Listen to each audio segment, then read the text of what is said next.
A graça e a paz do Senhor. Estamos meditando no livro de Atos dos Apóstolos, estamos no capítulo 24, hoje os versículos 10 a 21.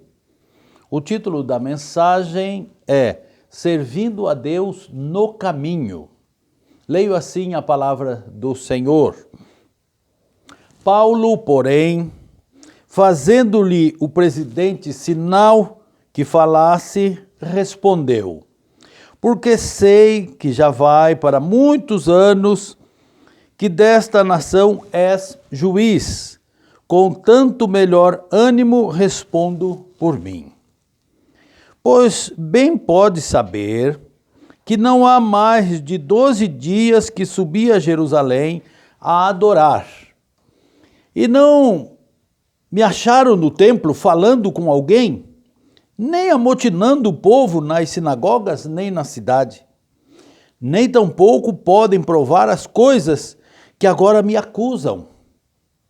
Mas confesso-te isto, que conforme aquele caminho que chamam seita, assim sirvo a Deus de nossos pais, crendo tudo quanto está escrito na lei e nos profetas, tendo esperança em Deus, como estes mesmos também esperam, de que há de haver ressurreição dos mortos, assim dos justos como dos injustos. E por isso procuro sempre ter uma consciência sem ofensa, tanto para com Deus como para com os homens. Ora, muitos anos depois, vim trazer à minha nação esmolas e ofertas. Nisto me acharam já santificado no templo, não em ajuntamentos, nem com alvoroços, uns certos judeus da Ásia, os quais convinha que estivessem presentes perante ti, e me acusassem, se alguma coisa contra mim tivessem. Ou digam estes mesmos, se acharam em mim alguma iniquidade, quando compareci perante o conselho, a não ser estas palavras, que estando entre ele clamei, hoje sou julgado por vós acerca da ressurreição dos mortos. Servindo a Deus no caminho. Jesus disse: eu sou o caminho, a verdade e a vida. Ninguém vem ao Pai senão por mim. O caminho é Jesus. Paulo servia a Jesus, a quem eles chamavam de caminho. E por causa do caminho que eles acreditavam ou apontavam como uma seita, é que Paulo é perseguido por onde quer que ele vá. Mas estamos aqui com Paulo diante de um tribunal, agora regido por Félix, o governador, o presidente, juiz, porque ele também cabia a ele o julgamento das ações em que envolvia qualquer situação com Roma. E ele está ali diante daqueles homens que o acusam.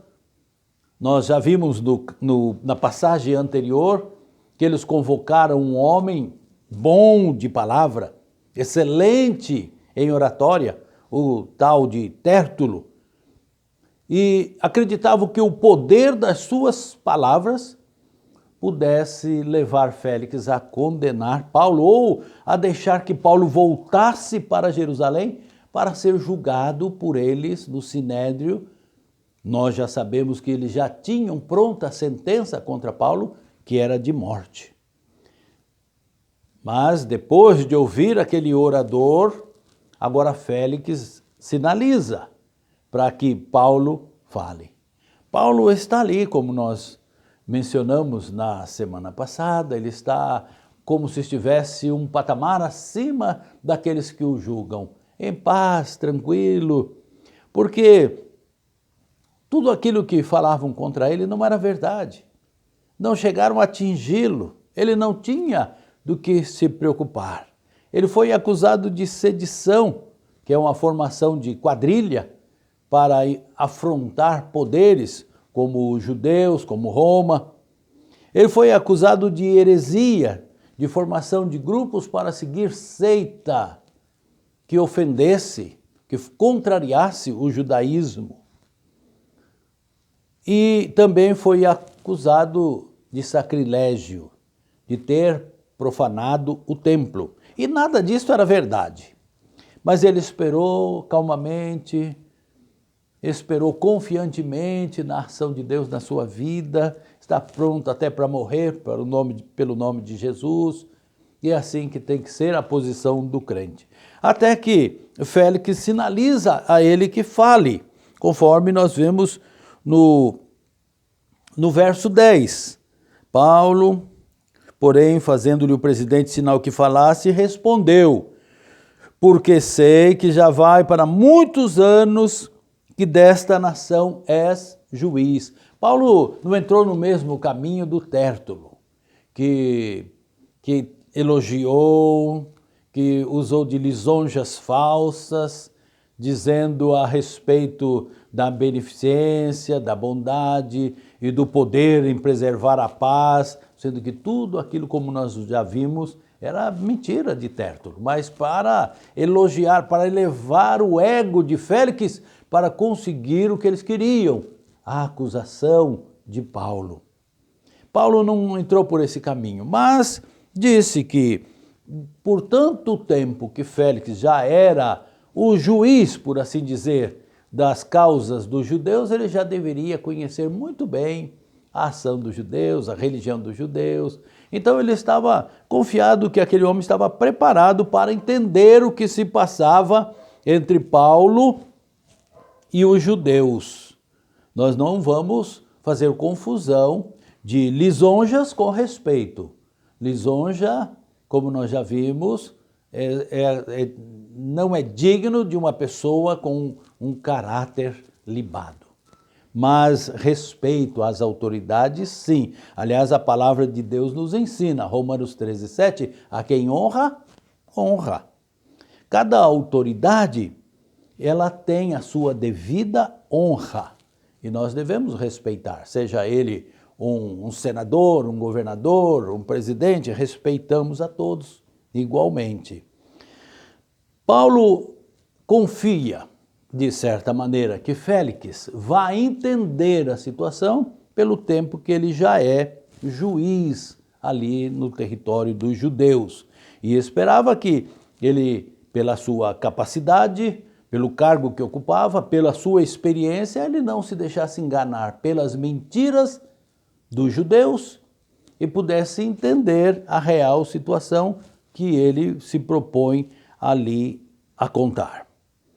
Então Paulo vai fornecer dados concretos, onde Félix poderá verificar facilmente de que lado está a verdade. E nós lemos assim no verso 11: pois bem pode saber que não há mais de 12 dias que subia a Jerusalém. 12 dias estava em Jerusalém.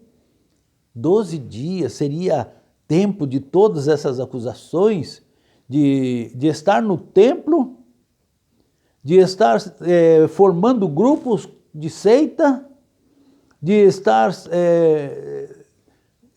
ofendendo o templo com sacrilégio e ao mesmo tempo estar também fora na cidade formando grupos para uma quadrilha que pudesse afrontar os poderes. Tudo isso um homem faria em 12 dias. Então ele começa por aqui a sua defesa, entendendo que para aquelas acusações não havia tempo hábil para tudo aquilo. Ele teria que estar lá há anos fazendo isso. Ele poderia ter sido enganado, ele poderia ter sido tido por outra pessoa, não era dele que estavam falando, Todas essas coisas poderiam acontecer nessas acusações, já que Paulo estava em Jerusalém por apenas 12 dias. E além disso, Paulo estava no templo, conforme nos diz o verso 12, e não me acharam no templo falando com alguém, nem amotinando o povo nas sinagogas, nem nas cidades. Eles não me acharam no templo fazendo esse tipo de coisa. Paulo estava no templo e ele tinha que ficar lá 7 dias. Esses 7 dias era o tempo de oferecer o seu sacrifício, de voto, pelo voto que ele fez em Cencreia. Nós já vimos isso, onde ele rapou a cabeça e se dirigiu para Jerusalém. Era um dos motivos dele ter pressa de chegar em Jerusalém e oferecer o seu voto. E ele estava ali esses 7 dias, se santificando, se separando para que Deus recebesse dele a sua oferta. E ele estava 7 dias, 12 dias estava em Jerusalém, 7 desses dias estava dentro do templo. Os outros 5 dias, os preparativos para que pudesse se apresentar no templo. Sobraria talvez aí 2, 3 dias, onde ele o primeiro dia passou reunido com a igreja, com o pastor irmão de Jesus, Tiago, onde ele pôde ouvir o conselho de se apresentar no templo e levar com ele mais aqueles varões que também estavam preparados para entregar a oferta pelo sacrifício que fizeram, como o de Paulo. Então Paulo estava fornecendo a Félix provas de que aquelas acusações que eles estavam fazendo não tinham sentido, não se sustentavam. E foi acusado também de que ele ofendeu o templo, levando para dentro do templo um gentil. Mas essas pessoas que o acusavam nem ali estavam. Pessoas que fizeram confusão, confundiram-no com outro, ou a outra pessoa que estava com ele, um judeu desses que estavam pagando o sacrifício, com algum outro gentil que eles tinham visto na Ásia. Não puderam acusar Paulo de nada. Por fim, Paulo, diante de toda aquela situação, ele vai fazer uma confissão. Nós lemos assim no verso 14, mas confesso-te isto. Quando Paulo diz esta frase, possivelmente os judeus ali à sua volta puderam até respirar mais suave. Agora ele vai confessar. Ele vai dizer de que ele afrontou o judaísmo, de que talvez tenha mesmo levado um gentil converso lá para dentro do templo, ou coisa semelhante. Mas a confissão que ele tinha era outra. Nós lemos lá no verso 5. Temos achado que este homem é uma peste, promotor de sedições entre todos os judeus por todo o mundo e o principal defensor da seita dos nazarenos, que é Jesus, que é o cristianismo. E Jesus, como eu disse no começo, afirmou: eu sou o caminho, a verdade e a vida. E aqui nesta confissão que ele faz, ele diz que conforme aquele caminho que chamam seita, sirvo a Deus de nossos pais. O caminho que eles chamam de seita é Jesus. Mas ele serve a Deus no caminho. Ele serve a Deus através de Jesus. Quando Paulo perseguia a igreja, ele encontrou com Jesus. Quando viu aquela luz e perguntou: quem és tu, Senhor? E ele disse: eu sou Jesus, a quem tu persegue. Este é o caminho que eles chamam de seita, que Paulo diz que sirvo a Deus, crendo em tudo que está escrito na lei e nos profetas. A lei e os profetas, obra esta de Deus, entregue aos cuidados do povo judeu. apontava para este caminho, apontava para Jesus, a quem todos os homens, não só judeus, mas também como gentios, devem seguir para o caminho da salvação. E ele disse mais, tendo esperança em Deus, como estes mesmo, apontando para os judeus, inclusive Tértulo, que deveria ser um judeu, e estava ali no meio deles, tendo esperança em Deus, como estes mesmos também esperam, de que há de haver ressurreição dos mortos, assim dos justos para a vida eterna, e assim dos injustos para a condenação eterna. Todos vão ressuscitar um dia, uns para receberem a maravilhosa frase de Jesus, descrita em Apocalipse: vinde, benditos de meu Pai, possuí por herança o reino que vos está preparado desde a fundação do mundo. E os outros que vão receber uma condenação, afastai-vos de mim, malditos, para o fogo eterno, mas todos hão de ressuscitar, tanto os justos como os injustos, e eles sabem disso. Por isso procuro sempre ter uma consciência sem ofensa para com Deus, para com a lei, para com os profetas, para com o judaísmo, que é base para o cristianismo. Não existiria o cristianismo sem o judaísmo. E o judaísmo sem o cristianismo está incompleto. Muitos anos depois eu voltei a Jerusalém, trazendo esmolas, trazendo alimento, roupas, oferta dos povos da Ásia, da Macedônia. Trouxe esse fardo para distribuir entre as pessoas, com o coração cheio de amor por este povo. E também cabinha a oferta para oferecer no templo ao Senhor. E quando eles me encontraram, conforme lemos no versículo 18, já santificado no templo, terminando o 7º dia, não em ajuntamento nem alvoroço, uns certos judeus da Ásia me confundiram, os quais convinha que estivessem aqui e não estão para provarem isso, ou estes mesmos podem falar, se acharem em mim alguma iniquidade, quando compareci perante o conselho, porque lá no conselho mesmo eu disse, hoje sou julgado por vocês acerca da ressurreição dos mortos. E ele vai até aqui. Félix ouviu ele, e o povo ouviu, e não tinham mais do que falar para ele. Vou concluir. Paulo está explicando que a lei e os profetas, entregue aos judeus, apontam para Cristo, o caminho, a verdade e a vida.